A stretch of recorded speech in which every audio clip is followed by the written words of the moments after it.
Welcome to 20 Years of Icelantic, a podcast miniseries where we bring together the people who built this brand to share the stories, memories, and moments that shaped the last 2 decades. In episode 1, we're joined by the original founding 4, Travis Parr, Annelise Loevlie, Ben Anderson, and Travis Cook, as they talk about how it all began, what brought them together, and the inspiration behind starting a ski company.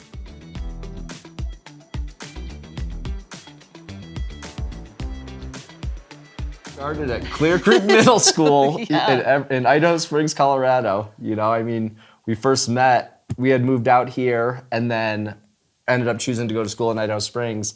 So Parr and I, we were in Evergreen. Anna was in Idaho Springs, and then Travis was a year older. So you were in 8th grade when we were getting ready to start 7th grade in middle school. And, we just kind of instantly became friends. I remember meeting Parr first. Yeah, we were neighbors. Yeah, we were neighbors. And, I remember I'm like, this guy's kind of crazy. He's cool, and pretty much everyone else on the buses, you don't want to be his friend. You don't want to be his friend. I'm like, I think I do, So we became good friends at the beginning, and then Anna, we became friends because you were selling candy out of her locker, and obviously I was the #1 client, Just little nerd from Ohio coming with buying nerds. Yeah.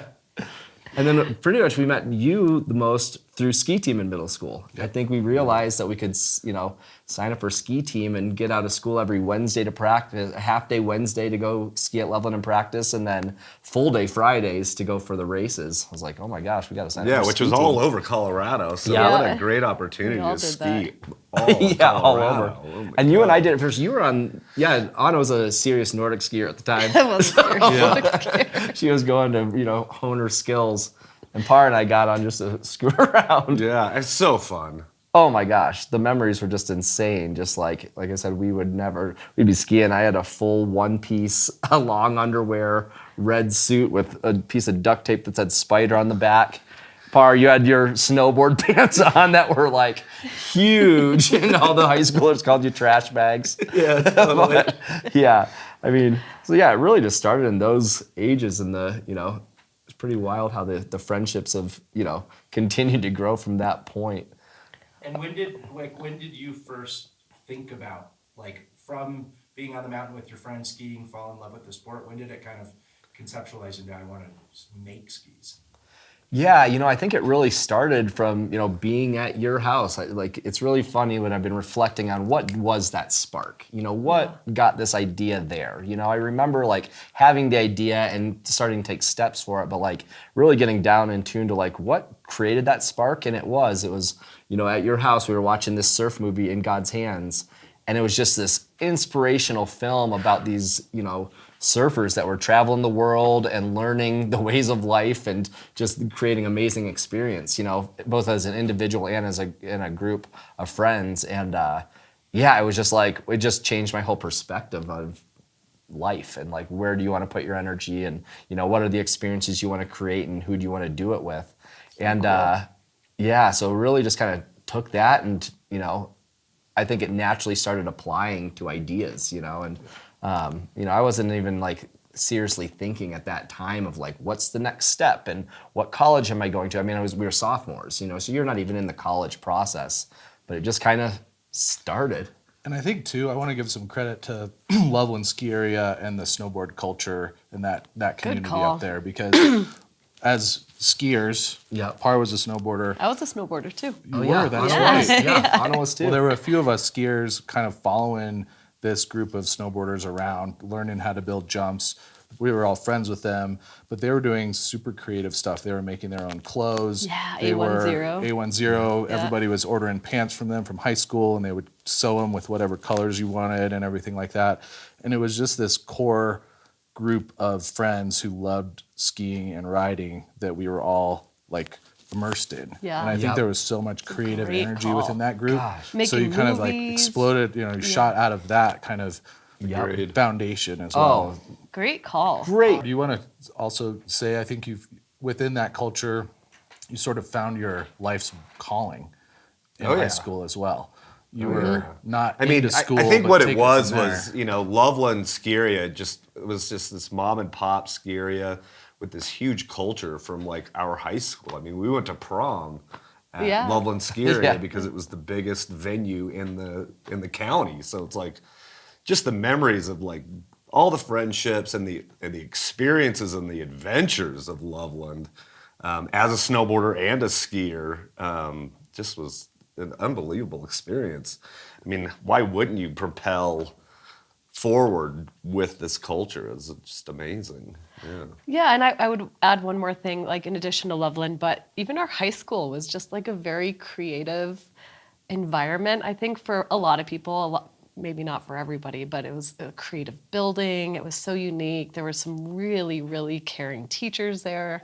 Yep. And I think a lot of us kind of found people and inspiration there too. It was just, especially in like the years that we were there was just a yeah. lot of creative people and energy. And you still see it today. Still it's see pretty it. amazing. Yeah, I it's look still at like so alive. many of our extended friend groups and everything, and like so many people are in good spots and Yeah. doing what they love and staying creative or whatever. Yeah. And yeah, it really was just like kind of that all-encompassing experience. Like you said, I mean, A10, Yeah. you know, the custom Man. clothes, that was like a whole Coolest different thing on the perspective. block. It was like, Coolest oh thing my, on the block. schools, I mean, by far. You got to go in, we get measured up at Anna's house, you pick whatever colors you wanted, you cut your own fit, you know. Custom. Fully custom kits. So like every kid had their own custom suit.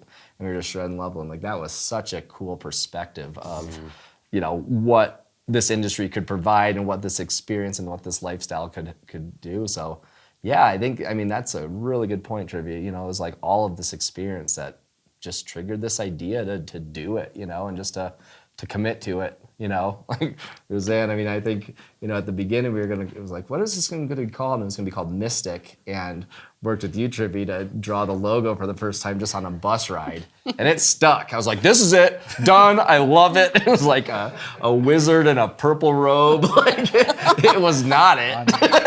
On wide ruled. Yeah, wide rule notebook Yes. paper. I had it like taped up. I still have that folder. That's It's so really cool. wild. So has the Mystic logo on the top, and then there's just like some basic information in it of like construction, you know, poplar core, 22-ounce fiberglass. It was like, you know, my 5 materials. And then there was like some notes from Dad who was like connecting me with a different graphic design or something. I can't remember. So it was like the very basic outlines. Oh, there was like a materials list. It was like, I think it was snowboards.com or something like that. There was a website back in the day that you could access materials, you know, resin and, you know, some of the basic materials to make skis. But realized, you know, that was sophomore year in high school. So it was like I was in no position to start a business at that time. So yeah, kind of just stayed, you know, on it, continued to evolve it. But senior year is where the commitment really happened. That's when it was like, okay, what are we doing next year? I was like so focused knowing that I wanted to start a ski company. I'm like, so what are the next paths to learn what I need to learn to do that? And, you know, at first it was like, I didn't want to go to business school, you know, but I learned about industrial design as a potential major. And, you know, it's kind of a form of engineering, but it's more like product-focused design. And I was like, that is where I need to put my energy and learn how to design product, because that's what I was interested in the most. So looked around where good programs, Bellingham, Washington, up in, it had a great program, and then Mount Baker was right there. So I remember going out there to check out the school for the first time, and it was the year that Mount Baker had the world record of snow. So they had over 90 feet at the area, and it was insane. Like, it was a completely different mountain. I mean, cliffs are buried, trees are buried, the lifts were dug out. It was insane. I was like, yep, this is where I need to go to school. You know? So that year also, my senior year, learned that I could graduate at semester from doing different AP classes. So kind of worked the system and signed up for AP classes, and then did government and econ the same semester. And at semester, I was like, I got the credits, and I went and signed out of those classes, and those teachers were so pissed. They're just like, what do you mean you're signing out? I'm like, I'm done. You know, they're like, what? And they couldn't do anything about it because I literally had the credit. So signed me out of class, and for the rest of that year, I just got to go ski at Loveland, and that's where I met the guys down in Boulder, Josh and the Menkeys. Josh and, gosh, I can't remember his brother's name, but I can't remember how I found them, but they were just making skis in their backyard, just in that tough shed. Really small operation, more for fun than anything. And I called them up and I was like, hey, you guys, I'd love to learn this process. What are the materials? How do you build a ski? So like, come on down. So I got to go down there, a couple times a week and, just have that hands-on support of how to build the product while just skiing that whole time. So Yeah, you skied a lot that semester. definitely. Yeah. I remember I even lost my license that year, and on the red license, I got to wrote on the back, it was like I could drive to Boulder and Loveland ski area. I was like, I'm doing this Perfect. internship, blah, blah, blah, blah, blah, and it worked for the judge, so I got to drive to Boulder I and to know, Loveland it's so good. that whole time. So it saved that semester for me. Yeah. Created a great opportunity. What for the rest of you during that time of like Ben sort of conception being in high school and then it starting to sort of have more physical reality, were you all aware of this at that time? Like was this crew kind of a part of the conception in that era as well? I think so. I mean, from my perspective, just because Ben's a super passionate person and loves to collaborate, and this was his number one passion. So anytime you were hanging with Ben, he was reeling you into a brainstorming session or talking about things. So I think 100% whenever we were together, and I was at school at the time, but I remember having long phone conversations in my dorm room, like on the phone, not even a cell phone. Yeah. With you. Yeah. On the phone. Yeah, and I remember, I mean, you kind of, your whole life was skiing for, like after you decided that you worked at Mason, you graduated early, you were skiing up the mountain. I remember you skiing prototypes until they blew up, basically. Oh my God. And yeah. And yeah, just being inspired by line skis, like. Big time.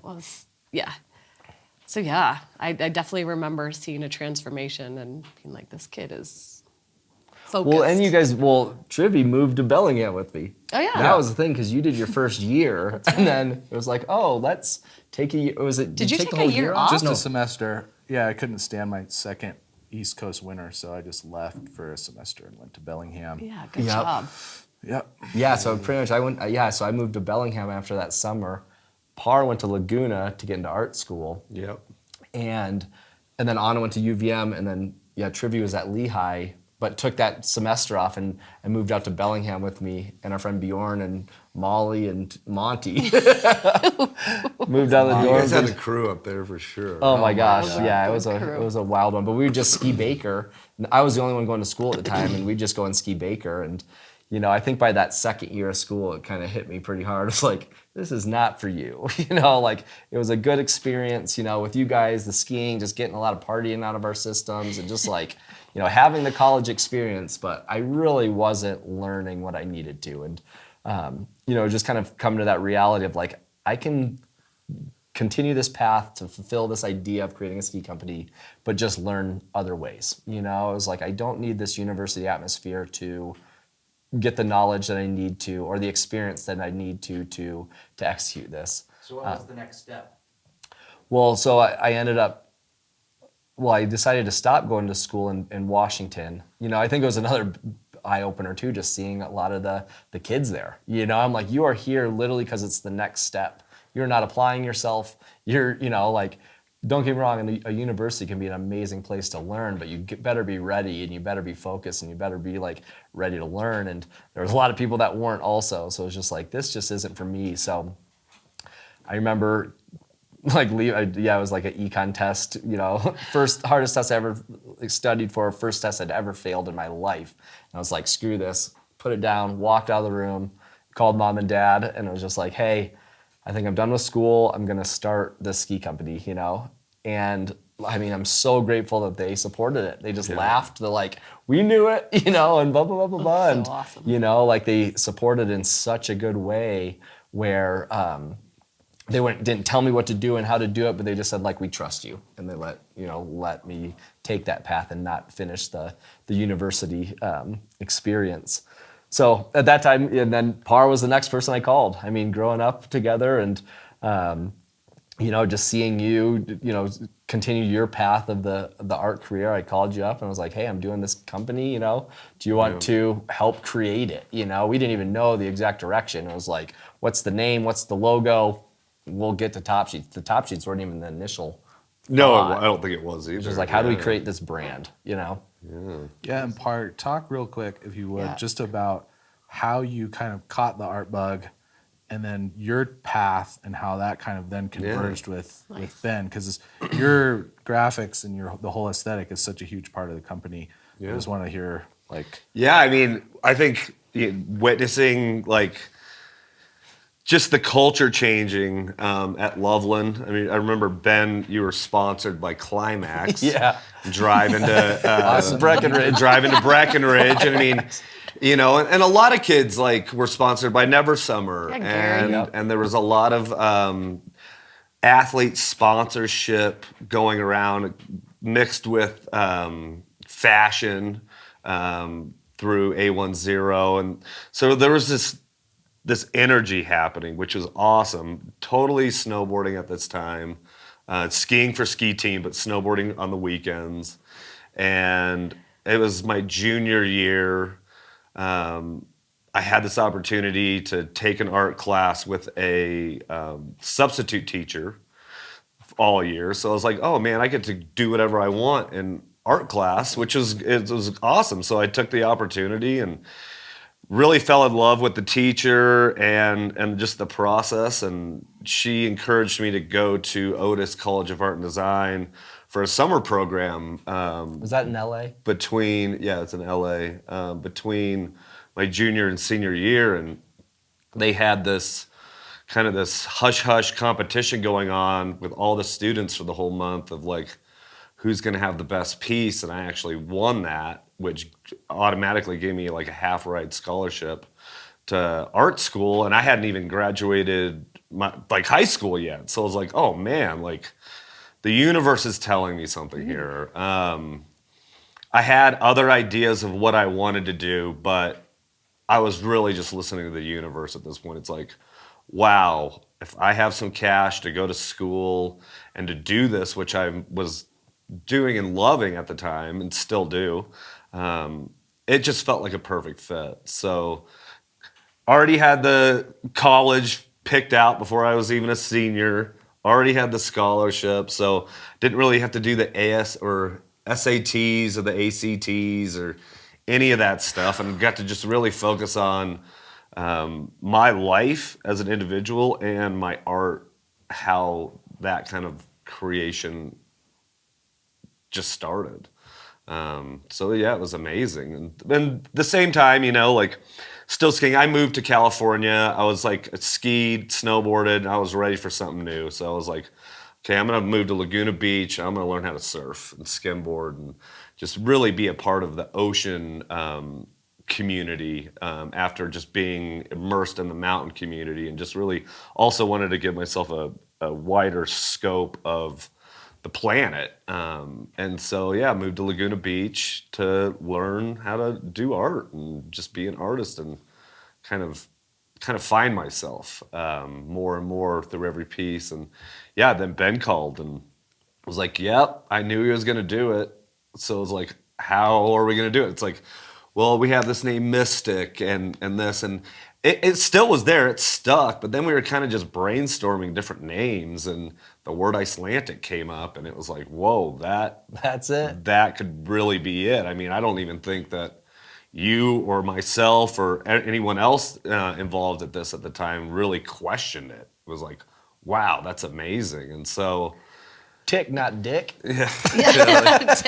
yeah, so I mean, it was amazing. And then once that hit, I saw just opportunities and where this logo might go. And it's I was, like Ben was saying in these other videos we've taken, but it's I went into a library, was just searching, and it was I found this science book, and it had 1 degree Celsius, and here's the molecular structure of a snowflake. And I really thought, I was like, wow, if we can bring this this science part into it, which I don't think any other company was doing at the time, and the art aspect of it, which the structure and wonder play of like, wow, this could be a brand more than a product itself, but an actual brand and with a message. So that's kind of where it kind of started. And Yep. man, 20 years later, it's still going. I know, I love to get in the 1 degree, because at first I was just thinking of like very generic logos, like let's do a snowy tree. Yeah, maybe a mountain or a snowy tree. Yeah. And then, when I got the 1 degree Celsius, it was like, yep, this is the perfect representation of who we are, what we're creating, and just what this brand is about. Yeah. And then Icelantic, that just stuck. Yeah, because I think it might even have been Lindsay, like your old girlfriend, who like said it, and I was like, Icelantic? And you're like, I don't know, that was just my memory, like being on the phone, because same, I'd call you and we'd talk for hours, and I'd be calling Trivy, talking hours about just like design concepts. And when you were still at school at Lehigh, because I think you were still at school for 1 more year when I moved back to Colorado. I mean, I guess that would be just between that time, I stopped going to school in Bellingham, stayed in Washington, and got to go and do a little bit of work with K2. Not even work, it was very relaxed. But I got connected with one of the guys up there in their like snowboards graphic department. And I called him, I was like, hey, I'm looking at starting this ski company. Could I come and just see what you guys are about? And he was amazing. He's like, yep, come on down. It was when they were based on Vashon Island. So I went up to their headquarters in Vashon Island, and I walked in, and it was just like, it just changed my whole perspective of work in this industry. Not only was it amazing to get this experience with a brand like K2, which has been such a, iconic piece of this industry, but to see and feel the environment that they had created for work, it was like, this is amazing. I walk in, he's like, we don't really like to walk around here, and like gives me a longboard. So we're just like cruising through longboards through their headquarters. I'm like, this is amazing. And they were so cool. I literally got to go there once a week from Bellingham and make the drive down, and I'd just be able to sit down with a different department, the sales team, the marketing team, the product team, the CEO, all of these aspects of this brand, and just banter. It wasn't like a specific thing. It was just like talking through and just learning about the industry. What's the cycles? How does it work? And just, like I said, seeing that environment. So that was huge. All at the same time continuing to learn the CAD programs, just on my own in Bellingham. But then I ended up moving back to Colorado. While I was doing that, that's when I was talking to Parr and Travis. Moved back to Colorado, and those guys in Boulder, they stopped making skis in their backyard. So they had all that equipment, and they pretty much gave it to me. Literally, it's funny, I found the receipt when we were like cleaning out my files, my old files. I had the file with the receipt, and it was literally like $1,200 of what I paid for all of that equipment. Wow. So it should have cost me at least $30,000, something along those lines. So they really hooked it up. So I got to get all that equipment, and mom and dad were nice enough to let me set up shop in the garage. So just set up shop and gave it my shot all alone. And that was a heck of an experience, to say the least. It was a lot different making skis by yourself compared to just helping a brand or helping people that knew exactly how to do it. So that was such a wild time. Getting a pair of skis, taking it out, and just skiing it until it would just explode, just tomahawking down the mountain. People are like, could I try a pair? I'd be like, hell no. You guys can't even get out. I wanted to let Trivy get out a pair, Like, it was way too early. So that was a heck of an experience. And then at that same time, I learned that I'm pretty dang allergic to fiberglass too. So that was a tough reality. I'd make skis and be breaking out, swelling. So I ended up getting those full one-piece visqueen suits, and just pressing in that. But I'll never forget the time we had the 7-foot snowstorm. I don't know if any of you guys were there.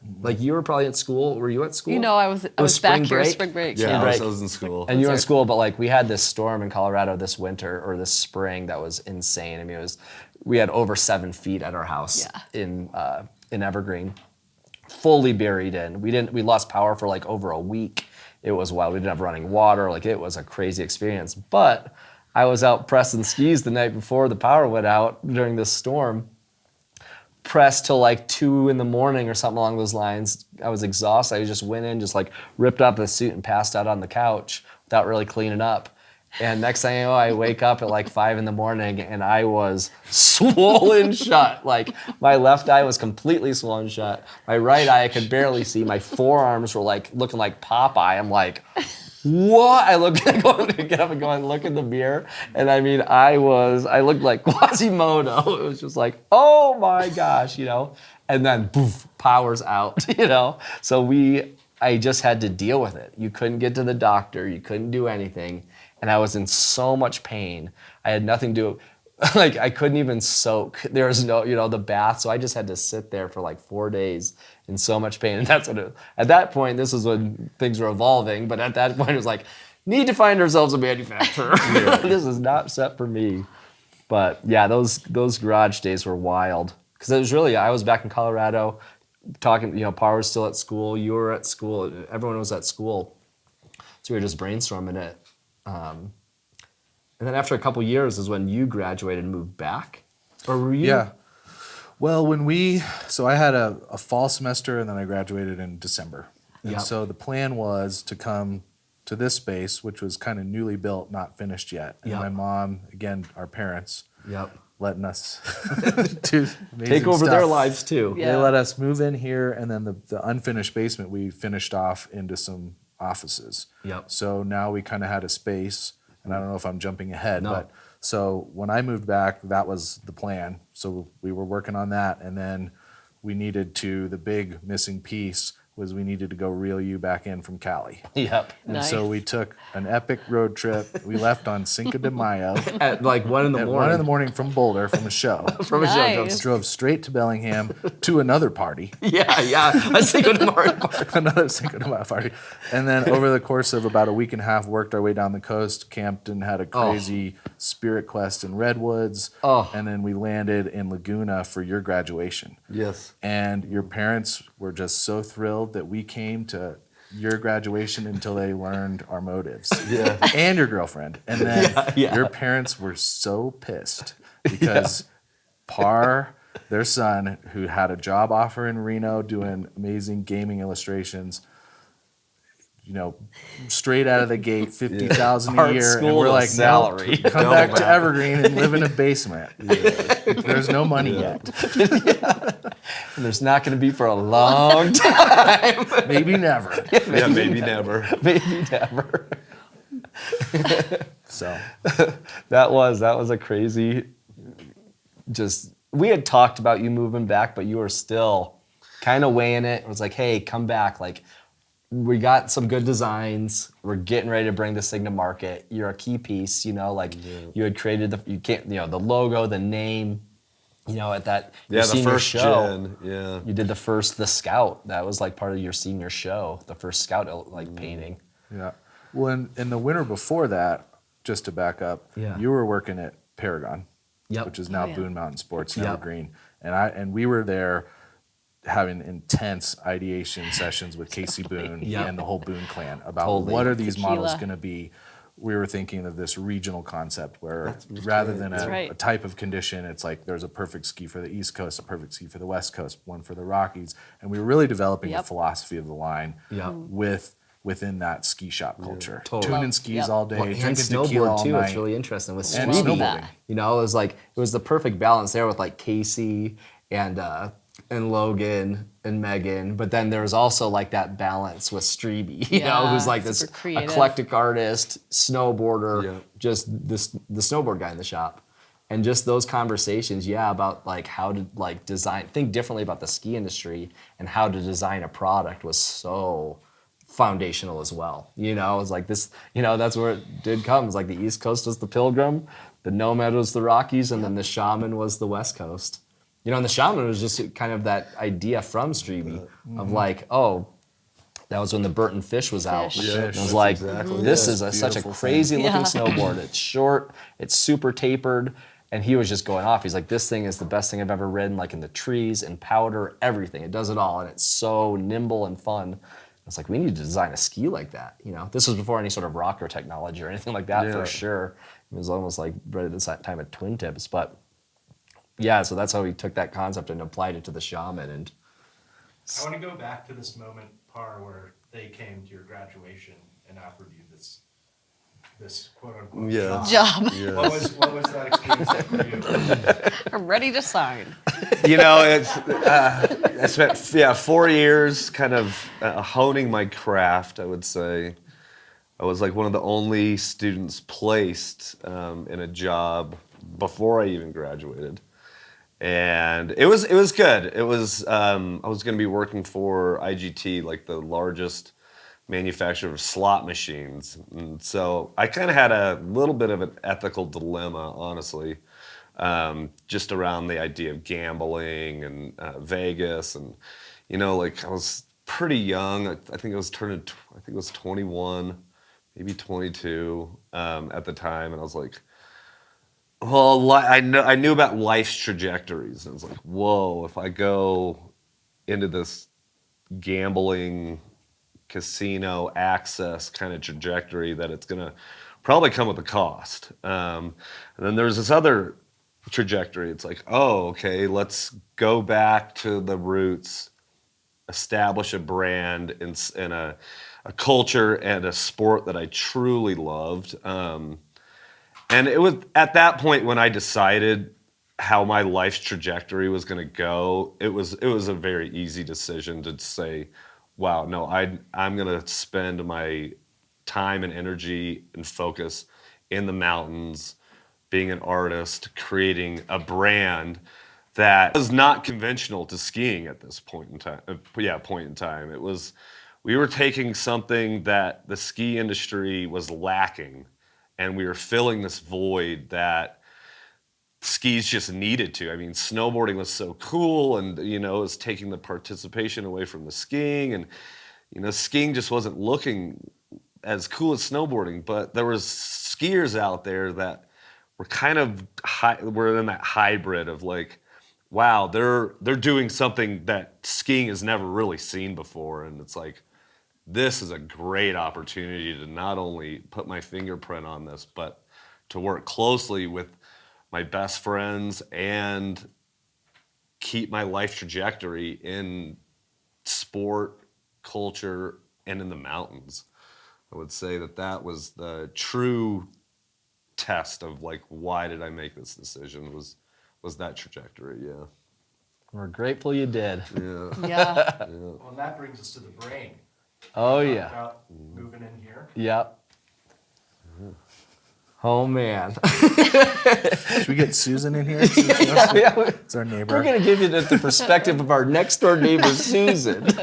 Yeah, I would say too, like that was one of the big things that they sold me is like, wow, we have this brand new space. It hasn't been built out. Yeah. We can build it out however we want. So Ben had a little section, Trivia had a little section, and I had a little section. And I think there was like an old cabin or something that you guys ripped out all the. I'll let you take that. Well, the from there, Beaverbrook Lodge just down the road, yeah. they were tearing Yeah. it down, and so they let all the neighbors come and salvage, and so we got almost everything. Bunch of cabinets and different types of wood. But then we And I also went down to DAA, to that executive terminal at DAA. Yeah, well, because I was building cabinets at the time, and yeah. we demoed. We were redoing the cabinets in the executive terminal, so I got all those, and yeah, we kind of just cobbled it together. And It worked out great, though. It did. I mean, yeah, it's even the it's twin still beds there. right next to each other. Yeah, I know. Parsley. We used to joke that Parr and I, we were, working 8 feet apart, but sleeping 4 feet apart. We were. It's true. But yeah, the whole basement of this space, it was just such a creative zone. I mean, like we were saying, like So cool. I had my Icelantic headquarter office desk with the fax machine and the phone and all that stuff. Parr had his full art studio, and then you were kind of in the process also of evolving, or just you finished up architecture school, and we're starting to think about that going back for your the masters. Mm-hmm. And so it was such a fun, creative space where, like, we had this concept with the skis. We were like, time to get it focused to go to market. Like, how do we like package this brand up and do it? And I mean, it was just a creative space in so many different ways. I mean, I remember inviting people over here, and they'd come into the space, and it was just like, what is this place? Like, this is different, and it's so inspiring and fun, and just like it was just different. You could feel something was happening from the very beginning in the space. Yeah. Yeah, from the outside, it just looked like a huge party. Yeah, exactly. The neighbors would have viewed it a lot different. And there was some party, and we had lots of great friends over almost Yep. every All the time. evening. Yeah. Yeah. But it was kind of known among our group of friends, like, don't bug us when we're working. Yep. Like, you guys can hang out outside or whatever, but like, Yep. because otherwise they would have always been here. Yeah. Like, whenever they could, because it Nice did have a place to good be. energy. So. And there was like intense focus happening too. I mean, you were creating your first ever like solo show. Yeah, how many you know. canvases? 10 massive. Yeah, I mean, painted that's Probably one of them 10 right there. 10 Tons. to 12, yeah. Yeah. Yeah, 10 to 12 huge canvases while me packaging the brand to get ready to go to SIA. I remember, what was it, Scott? Remember the first Oh yeah, it's got catalogs? the catalog, dude. We were down there and I'm getting ready to print our first catalog for the trade show. And we designed it, you know, it was our 3-pager with a tear-out order form in the back. Yep. And I mean, I was so nervous for this show. We were so prepared and getting ready to print. And it was like the day before we were going, and they're not there. And I call Scott, and he's just like, oh, you know, playing dumb, like, oh, it's due today? I'm like, we're leaving tomorrow. We're driving to Vegas, you know. It's like, oh, they're not gonna be done for a couple days. I'm like, I just yell, I'm like, you are a worthless fuck. Hang up the phone. I'm like, I'm coming down. Hang up the phone, drove down to read, you know, photo, and just reamed this poor guy. He was so scared. And I made sure that box of catalogs was waiting for our booth, it waiting was. at our booth when we showed up with all of our stuff, and it was. And it was. But yeah, just the conceptualization here was just, it was pretty wild. Can we talk a little more about the conceptualization? Like, when did it go from you making skis into a garage to a developed brand? Yep. What was that brand conception at first? Yeah. I mean, one of the key pieces just to getting it going was finding the manufacturing. You know, finding, like I said, I was allergic to fiberglass, not doing it in the garage anymore. We needed to find a legitimate, manufacturer. We dabbled with BJ for a little bit. That was a nightmare. But it was like, we knew the Never Summer brand. You know, like Travis was saying, like we were all saying, like Never Summer was like the coolest thing when we were growing up. I mean, it was such a young, fresh brand, core Colorado, sponsoring some of our best friends. You know, it was the brand. So it's like we knew the quality of product they were making. We knew the brand that they created, and then we knew that they were based in Denver. So it was like And the quality of the quality of the Yeah. board. Yeah, it's like this is product. such a key piece. It's like we need to go and talk to these guys, and that took a while. I don't even 4 know. years. Yeah, it took a long time. Yeah, it was 4 years. Yeah, talking them into doing it. I always say a year and a half. That's crazy, but you're right. It was like, Oh, yeah, 'cause it was it at was the long. beginning. The first winter, we were drawing up the Pilgrim, Nomad, and Shaman with BJ. Yes. Yeah, for sure. Yeah. We were at BJ for Boyd? a few. Boyd. Is it- Wait, who's Wait, did Boyd? we? We were with BJ and then Boyd for a little while. Yeah, forgot about that's right. Boyd. And so these were Yeah, there small was a few years manufacturers that were before kind of Never in and Summer. out of Never Summer that had like garage, like warehouse style Operations. operations. And so we were getting prototypes from them. Yeah. And they were Had making to our go down and skis for a confront couple BJ years. too.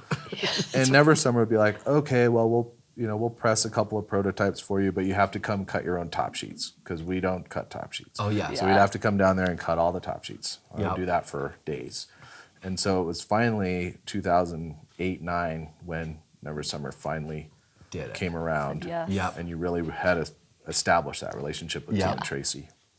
Yeah, because they were hesitant at first, I mean, I think we can see how challenging this industry is. And we're like, we're pretty good. We have a sustainable business. Like, we don't need to make product for other people. And then they, started seeing they were also nervous about making skis. This is like, early 2000s. So they're just worried about making skis. But, they kind of started to recognize that we were doing it different. They're like, yep, we need to do this. And And you were just still around, calling them up. yeah, Every year. definitely. Persistent. I was Every month. very For sure. persistent. There wasn't Yeah. another option. No. There No. truly, it was like there was not another option. Like, these are the guys that we need to work with, and luckily we still are. What are some other parts of the brand that you would say would distinguish you from other ski companies? And like Parr, you were talking about that earlier, how you saw this window that maybe snowboards were kind of covering, but there was maybe a gap in the ski world. Yeah. What are some other things that happened in the brain that helped you sort of differentiate Icelantic from other ski companies? Can I say something to that? Because we need to talk about how Anna came into the picture. Oh, it'll because, come. Well, I know, but I really feel like It's there. there's an answer to Mark's question about that, because you really started to like give the brand words, like in a voice, Yeah. like of language. Yeah. And so I think there's something there, whether we want to get there now yet or not. Well, I mean, I think a big part of when you three were here in the brain and just creating, I think that's probably really when the art, became a huge part of the brand. I mean, it was in the beginning, but you were creating so much.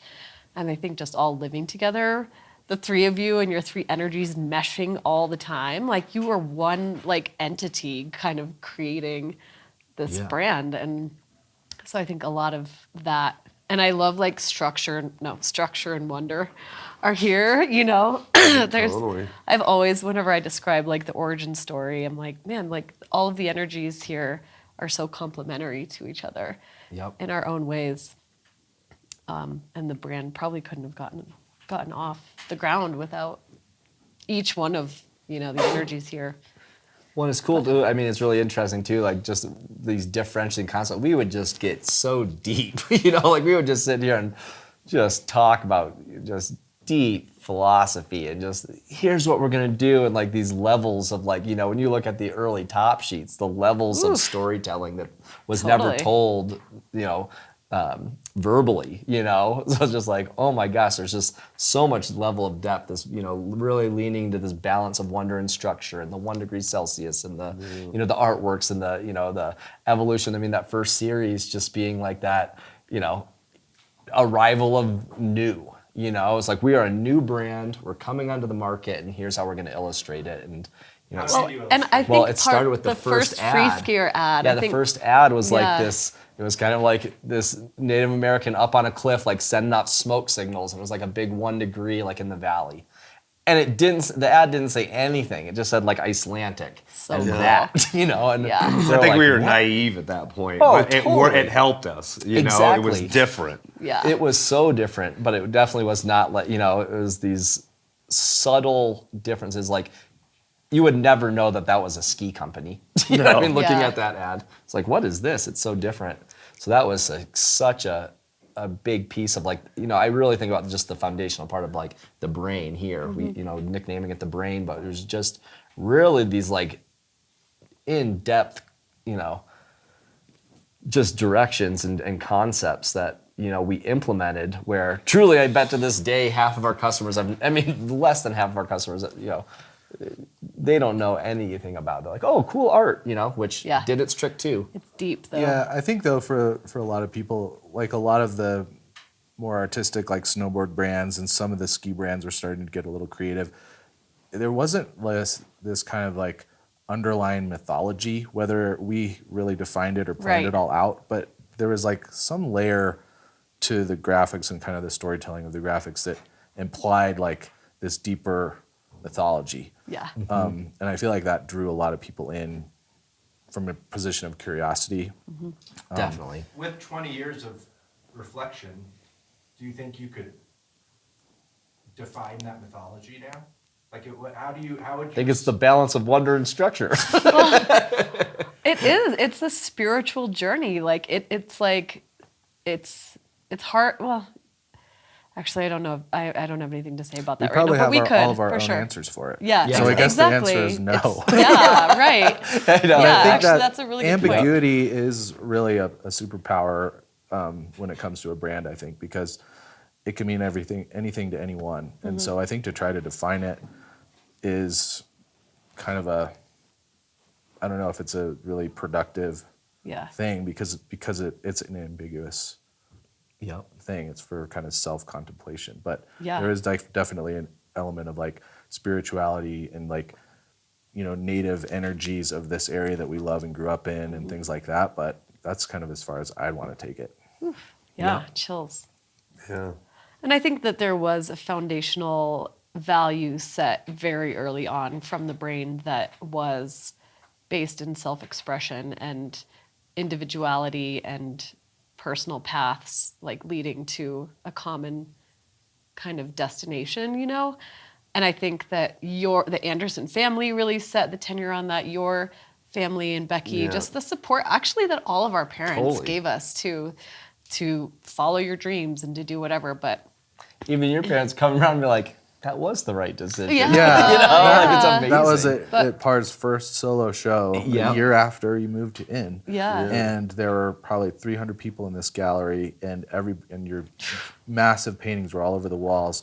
And your dad was walking around in a complete shock. Yeah. And he was like, "My son painted these. He's an artist. They're all here to see his work." Like that just like floored him. And Yeah. I think from that point on, we were back in Jared's good graces. Thanks, Dan.